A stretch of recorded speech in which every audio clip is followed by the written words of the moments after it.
Oh no, we should make live videos. Like start live with us. No, I'm going to do live videos probably during the interview preps, but the Yeah. only reason I'm going to do that is to prep other people, when they're asking questions live. Yeah. But for now, let's do this. Sorry. Hi guys, welcome back to my channel. As you know, we are here for Chevening Scholarship interview based on the title of this video. And today I have with me Bayan, a Chevening Scholar at Primary University of London as well. Bayan is going to be sharing her interview experience, and I know that it's going to be very helpful to you. So you need to keep watching this video. Meanwhile, if you like contents like this, don't forget to give it a thumbs up. Don't forget to subscribe to this channel if you're yet to do that. Let's get right into the video. So Bayan, thank you so much for agreeing to do this. I know it's like a lot of work to take you out of your schedule. Let us meet you. Oh, okay. First of all, thank you for having me. You're welcome. So, as you said, my name is Bayan. I'm doing a Masters of Advanced Mechanical Engineering in Queen Mary, University of London. I'm a Chevening Scholar for 2021. So, And you're from Palestine. Yeah. Welcome, Bayan. Thank you. Thank you so much for coming. So, because this video is meant to help prospective Chevening scholars prepare for their interview, you're going to be sharing your interview experience, what it was like, how you prepared, and what you think made you where you are today as a Chevening scholar that you are. So first of all, when was your interview? So I was one of the early people who did the interview. So when you get the call back in February, you have like to book for your interview immediately, and just like booked the interview to be one of the first people to be interviewed, because like I just wanted to get it done with. Because like I was nervous, you know? But I did book it after considering that the time I need to practice for the interview, because I know it's a lot of work. So I did it in March, late March, and I started working on like getting prepared in the meantime between February and March. So that was like 1 month preparation period. Yeah, and to be honest, if I had one month more, I would have worked on that 1 month more, because like it's a lot of work. Yes, it is. You can never stop preparing yourself for an interview. You can't say, yeah, I just mastered it, it's perfect, it doesn't need anything. You can't say, I'm ready, I'm not doing it again. This mentality actually that will make you really nervous in the interview, because like you feel you were really prepared, and if a surprise question came in the interview, you will be like, wow, what's happening? I wasn't expecting this. So I want to start advising you guys to take your time. Bayan is loaded. Like, just upload for them. Oh yeah, let's go. I mean, it is like, you should never take it for granted. It's a great opportunity for you guys, and not giving the effort will make you always wonder like what would happen if I just like spent an extra hour on this, if I asked someone to help me, if I read more, if I wrote more expected questions in the interviews. So so before we started the video, you told me about how you got your friends to do a mock interview for you. Tell us about that. Well, so the thing is, like, my methodology was, when I was applying for Chevening, I didn't want a lot of people to know that I'm applying for the scholarship, because it's a lot of stress, and you don't want to involve more people in this stress. So I remember telling 2 people that I'm applying for Chevening, and they're really close friends of mine. And the thing is, I knew if I can make the interview with them, I can make the interview with anyone. Because let's face it, your close friends, when you're making an interview with them, you will be laughing, you will be giggling, so being serious. So if you can just keep the seriousness of the interview with them, you can keep the seriousness with anybody.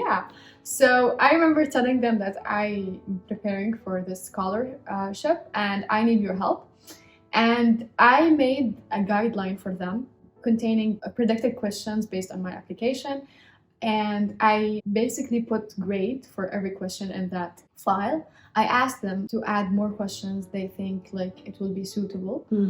What we did basically is we arranged for the first mock interview, and that the point of the first mock interview was for me to screw it up so they can give me actually feedback, so they can give you feedback. so they can give me as much of like notes and feedback as they can.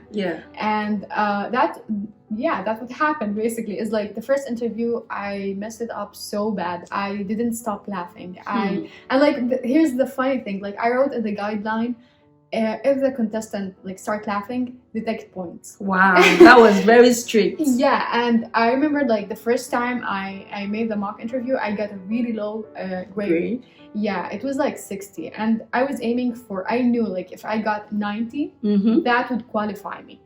And they were really hard on me. They didn't like take anything for granted. Yeah, and they told me like the first time I did the mock interview, because I wasn't prepared, they said, you're not prepared. This is like what you're looking for basically. And they gave me like, they cut to the graph, they gave me the real deal, and they said, listen, this is something people work for their entire life. And if you want it, if you really want it, you have to put in the work. Yeah, and like we know you, we know that. And here's like another reason why you should get your friend, because no one in the world knows you as much as your friends. Yeah, so they know everything that you've done, you know? So if they say there's more to add, listen to them, because they have a point in it. So guideline, first mock interview, that was how I prepared for the mock interviews. And like we kept repeating the mock interviews until I got a really high grade. It wasn't like we didn't made 10 mock interviews, we only made like 4 mock interviews. 4 mock interviews with your friends over and over again until you got better grades. So how did you gather the questions for this interview? So like here's the thing, when you get the decision that you are qualified to the next stage, the first thing that you should do, ask Sama said in one of her videos. So if you haven't watched that video, we're gonna link it up here so that you can watch. She said like study your application. So this is what I did. I brought my application, I studied it, I wrote the questions that I thought they would come in the interview. From the application. And I also Googled some of the very famous questions that like scholars get in their interview. But here's the thing, you have to be really careful. Like people wouldn't ask a low contestant same question as an engineering contestant. Exactly, you're right. So you have to be really careful for the examples that you get. Like whether you're looking in a law student is different than whether you're looking in an engineering student. Exactly. So you can't bring politics when you're talking about engineering, because like it's not. It doesn't correlate. It doesn't correlate. Or like if you're really passionate about teaching, you can't just throw enterprise in the middle of the conversation. It's not like it wouldn't make sense. So you need one narrative. Like be firm and then stick to your narrative. Don't jump from entrepreneurship to lecturing to career so just stick to one narrative and defend it. And actually, here's like the thing about when you make the interview, they will be telling you, like before you start the interview, they will be giving you instructions of how the interview will go. They will say, listen, you have 30 minutes. The first section will be leadership. You will be asked 3 questions in leadership. The second section is networking, and the third one is career. The first one, I guess, future plans. Study, a student. No, study in the UK. Yeah, study in the UK. Yeah. So you have to like program yourself that you will be covering questions in these areas. What is the exact questions? It's different from a person to person. It depends on your application, as I said, because like you may mention something in leadership that wasn't really clear for them when they read the application, so they wanted to know more. Maybe like they wanted to know more about your future plan because they feel like there's a lot of things you've mentioned. So you have to convince them, and you have to be really organized. So this is how I collected the question. So just like and my friends, when they read my application, they wrote extra questions. They could extract questions from the application. And another way they did like a question, when they interviewed me, I said something and they give me a follow-up question. And I know that happens a lot, because during my interview I had about 3 follow-up questions from what I said. Like, you said this, can you explain? And so one of my panelists actually wanted to counter what I said, and even at that, I still stood firm and really reiterated what I said and tried to explain more. So based on what you have said, get your family members or friends to organize a mock interview for you and let them be very firm. It's not a joking matter. You have to be serious about it and make sure that there are people that can give you quality feedback just as it is, and they are not going to make you feel good about it. Just do that and then collect the questions from your application and read your application and think of questions that could come out of it. And know that not all panelists will be from your field. So you have to, understand how you make your point and expatiate so that everyone, whether they're in your field or not, would understand. So at the end of this video, Bayan is going to give us one tip. I know I didn't tell you this. Bayan is going to share the most important question that, she was asked during her interview and one thing that she did to get here. Yes. So you need to stick around to watch this video to that point because it's going to be one of the most important tips for you in this video. So Bayan, you did 4 mock interviews, you did questions and all of that. So tell us, how did the interview go? Your interview was online, right? Yeah, it was conducted online because it was the beginning of the pandemic. COVID pandemic. Initially, I scheduled it to be in person, but then they told me it's going to be online. And here's the thing: when an online interviews has many restrictions. Like one-to-one interview, you can just you can use your hands, you can express yourself. And the thing is, if you make a joke in one-to-one, they would understand. They would not that they wouldn't understand if it's online, but think about it. If it's you had an internet issue and that joke was delayed, it will be very inconvenient situation to be in because they would be laughing late and you would be very embarrassed and what is going on. Oh my god. Yeah. So where did you sit for the interview? Where did you stay? I did the interview in my room, and there's something really cool about my room. It has a library, small library. Oh, right. So you had books behind you. I had books behind me. I was trying to impress. Oh, I think that was really nice. Yeah. Because I did the interview in a library as well. In your own library? Not my personal library, but library at work. I had to leave my house because I needed that formal background. So I'm just surprised that you did the same thing, although yours was at home, which is a very good thing. And how did you dress? I dressed formal. I dressed blazer with turtleneck, and the good thing about the interview, it was online, so they did you only have to focus on the makeup. Which is I guess. So how long was the interview for? 30 minutes. It was 30 minutes, The entire interview? Yeah. My interview was for 1 hour. Really? Yeah. Oh no, I think so when it starts to till it ends, it takes 45 minutes. Okay. Something like this. Okay. Yeah.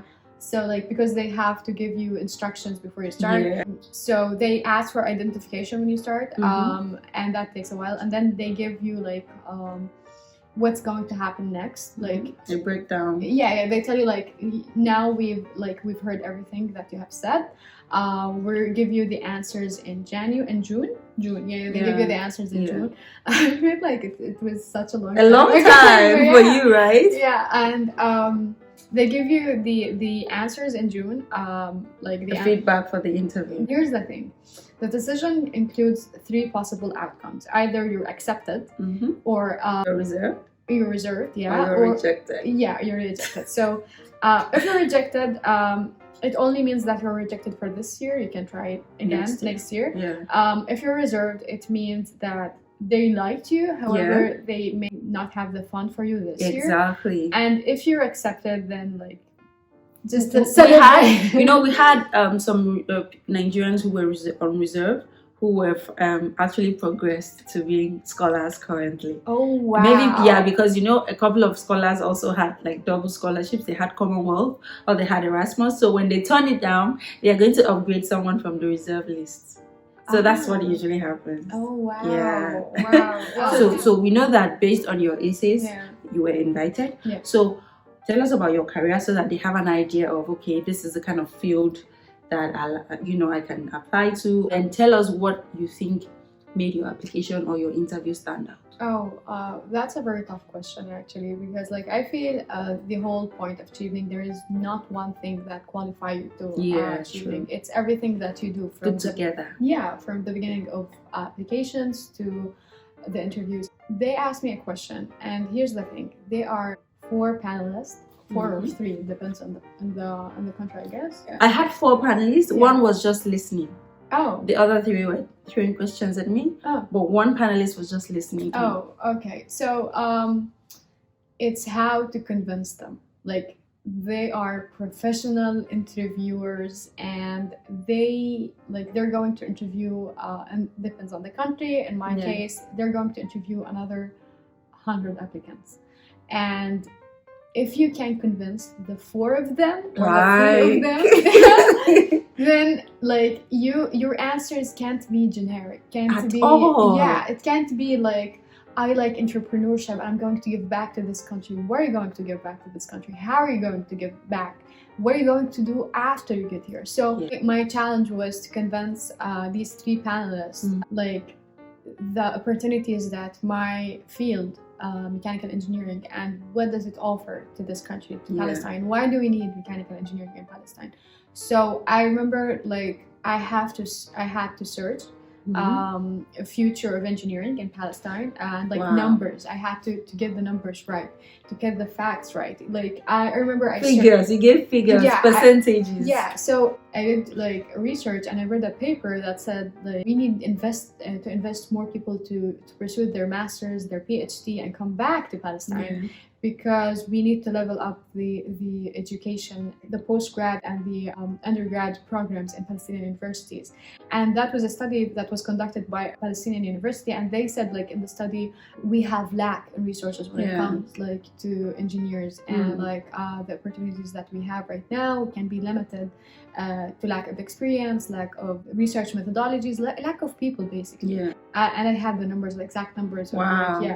Of the. Was that in your application or just during the interview? The interview. And here's the thing, because like I didn't mention this in the application, right? Yeah, and like when they asked me about it, I had the answer ready in the interview. So so that is really good thing. Like think about like figures, numbers. Exactly. Don't give generic answers. Generalization. No, don't say that like a lot of people are unemployed. What's the number of like unemployed people in your country that need your field development? Exactly. Because it shows that you have a grip of what you're saying. You know the facts, you know the figures, and it shows professionalism. You know the problems. You were able to identify the issues in your field, and you also were you able to give like a roadmap or breakdown of how you were going to help contribute. Yes, and here's the good thing about the interview is that they are very exact with you. They say like, what are you going to do when you immediately get back to your country, and the long term. No, like what are you going to do? So you have to have convincing answers for both of them. You can't just say I'm coming back and I'll be working in filmmaking. Okay, if you're going back to work in filmmaking, what kind of firms you're going to apply to work with?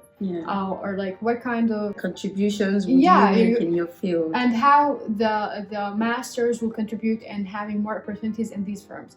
So like you have to have numbers and names in your mind. Like what is what are the firms like they're going to work with? Of course, because I remember that I mentioned like 3. I didn't say I was going to apply to work with them. I said I want to offer my services using these platforms, and I mentioned these platforms.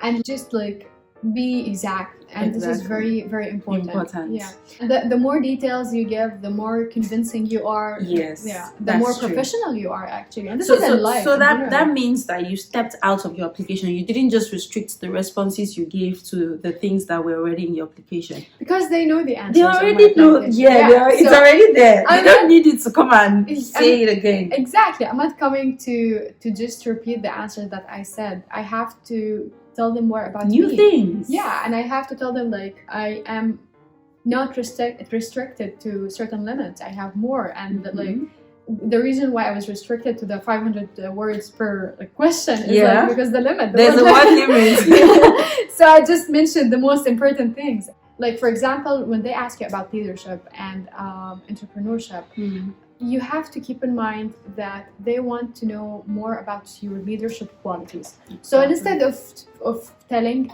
3 stories, no, just tell 1 or 2 okay. Related to each other, maybe. Okay. Yeah. So don't just say I did this and that and this and this. No, you say I the first experience I had was in this. I learned this, and it led me to the other experience. This, and then the impact. You give them the impact that your work or whatever you did made. Wow! Thank you so much, Bayan. This is so interesting. Like.